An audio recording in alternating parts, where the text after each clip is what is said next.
This is a very new style and format of video. I'm learning some new softwares, and I figured now would be a cool time to test that out and do this sort of video. It's a story time video. I probably won't have a whole lot of these because I don't really have many stories to tell, but I've actually wanted to tell this story for a few years now, almost since the channel's starting, actually. I haven't, because it doesn't seem to really fit what the channel was.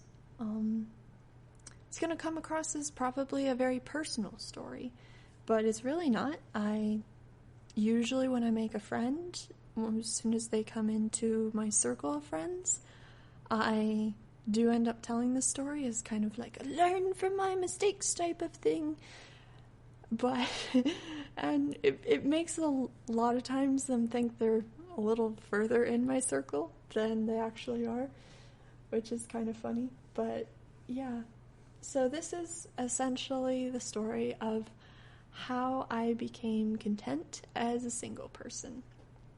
And my hope is that it can help people, but I know it might not necessarily at this time of year, especially Valentine's Day-ish time. I see so many people who are single and are just like very legitimately depressed about that.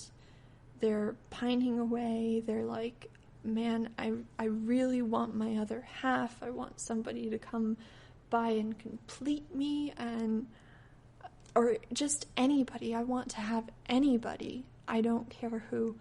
And it's really sad because it shows the thought of you're not valuable unless you have boyfriend or girlfriend. And essentially, you're not valuable or useful unless you have somebody else. You need somebody else in order to be a full human being, and that's really not true. And people can tell you that all you want, but at least for me, and I legitimately understand what it feels like because I for years felt that way. No matter what anybody told me, I still felt that way. I was going back like about 10 years ago, which is the first time I started wanting a relationship. I was a 15-year-old naive child, and I was convinced that my purpose in life was to get married and have a bunch of children and raise them to the glory of God, because I'm a Christian, and I'm unashamedly a Christian. And yeah, so I was like, I want to do that, and I want to have lots of children, and so I need to get married like as early as possible, which in our society is 18. So, some people have the gift of singleness. I do not. I'm going to get married when I'm 18, and I'm going to have lots and lots of children. And then I turned 18, and the big problem is I didn't know any guys. I didn't have any guy friends. And just kind of an insert of a criticism to the Christian community is, at least when I was growing up, it was very frowned upon to have friends of the opposite gender. And you're never gonna get married if you don't know guys. Just gonna say that out there. If you're a girl that are like, my purpose is to get married, but you're afraid to have a guy friend, I don't know how you're gonna meet someone, in all honesty. And it's perfectly fine to have friends of the opposite gender. There's nothing wrong with that. And there's absolutely nothing in scripture that would tell you it's bad to have friends of the opposite gender. So, I don't know. I think it's just swinging too far. Like, the world, the non-Christian community shacks up with, like, people all the time, and like, sex means nothing to people outside of the Christian community, so then they swing too far, and they're like, we don't want to even have interactions with people of the opposite gender, because we want to be pure and spotless. So, anyways, that aside, I was 18, didn't know anybody, Year goes by, 19, still don't know anybody. 20, didn't know anybody. 21, didn't know anybody. 22. 22, a guy finally contacted me. And it was actually more set up by his mom. So it was kind of arranged, I guess. And I was like, okay, cool. It's finally happening. I'm finally going to start my life. I'm finally going to do what I'm meant to do. And nothing against him. He legitimately is, I assume still, and was at that time, a nice Christian guy. The only problem is we didn't really have much in common. We didn't share the same dreams or goals, really. A lot of people outside looking in were like, oh, you're so perfect for each other. You're both musicians. Well, we don't like the same type of music. So, yeah, we really didn't have anything that was interest in common. But yeah, you're like that. And he's so handsome. And legitimately, like, every type of person is handsome or beautiful to someone. But that wasn't my style of handsome. That was like the common, I don't know, Hollywood style of handsome. And I just am not into that for whatever reason. But yeah, everybody was just like, oh, you're so perfect together. And legitimately, I don't think I ever had any affection for him whatsoever. Like, when we hung out together, I basically tolerated it. I was fine with it. I don't know. I never really remember having legitimate fun and looking forward to it. It was just something that I had to do. It was a means to an end. The end being, I'm going to get married and have a lot of children and fulfill this goal in my life to become a wife and a mom.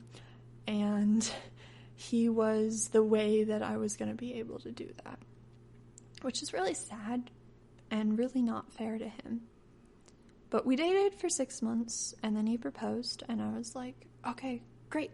I'm going to get to start my life now. And then a month later, he essentially decided he couldn't give that to me. He couldn't actually commit to it, and left. And a lot of people are like, oh, that's so terrible. That was the best thing that he ever did for me. And that is the thing. That is the thing that makes me respect him, honestly. That he walked away. That was a very good and probably the most loving thing that he did for me. And a lot of people are like, that was so emotional. Like, I don't think I actually experienced heartbreak at all during it. Because I don't think I ever legitimately had affection or love towards him. So, I was over him in 2 hours. And more or less what I felt was a feeling of release and contentment.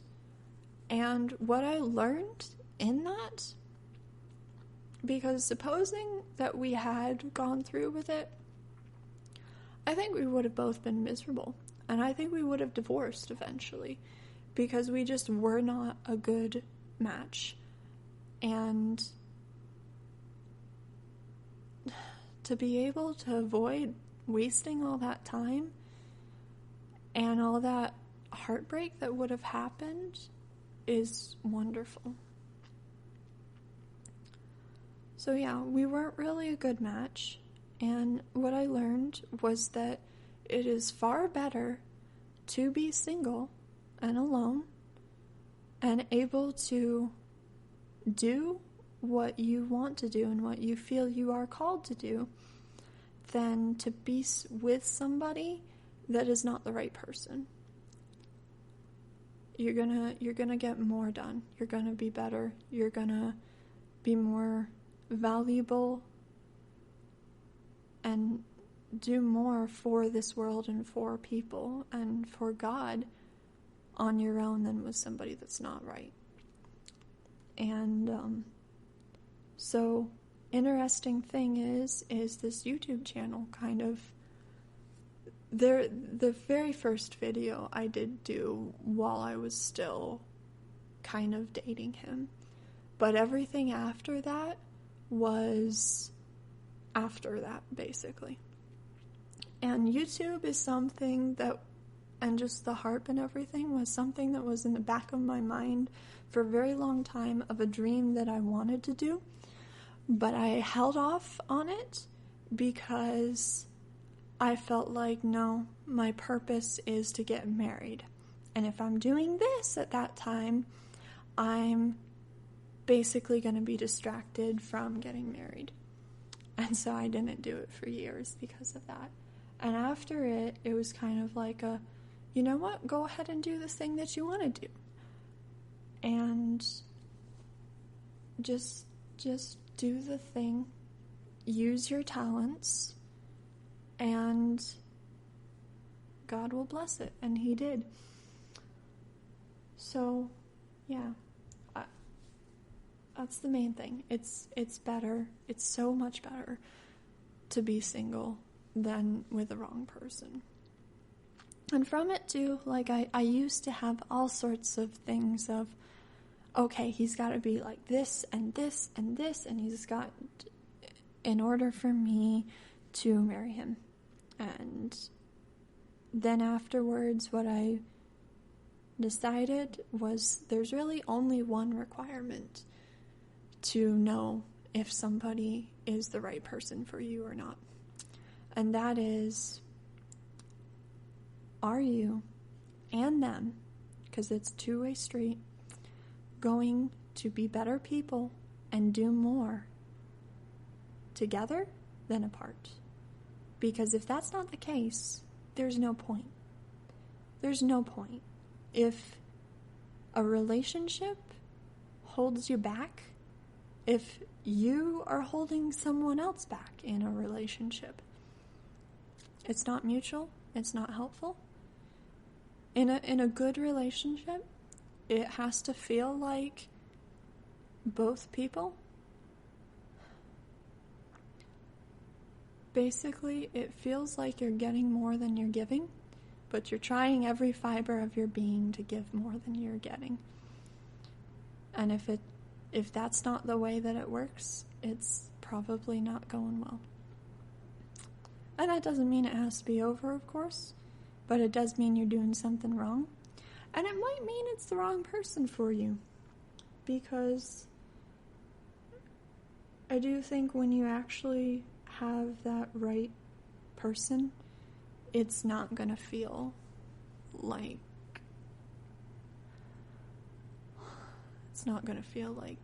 it doesn't work out. I don't know completely how to explain it. And I don't really know what it feels like because I haven't actually completely experienced what it feels like to be in a right relationship like that. But yeah, so that's my story of how I got engaged and then broke off in a month. And it's a great point in my life, and it's a great story, and it seems heartbreaking, but it actually was wonderful. And I don't know if he'll watch this, but I'm going to say thank you for cutting off that engagement, because, yeah, God really used that to make my life great. And it's beautiful when you are content to be single. And I hope that anybody who is listening to this, if you do, that maybe this will help you if you are single and be content being single. I know it's really hard. I'm really sorry if you're not. I know what it feels like to feel like you gotta have a relationship to be useful, but you don't. You really don't. God can use anybody with or without anybody else. And everybody out there has things that they've been given, that is talents, that is great things that they can do on their own or with other people. And you You gotta find out what those are and you gotta do them.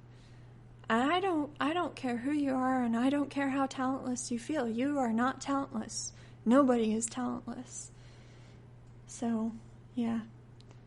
Hopefully this is motivational. I don't really know how to end these things because I'm not good at it. So I'm just going to say bye.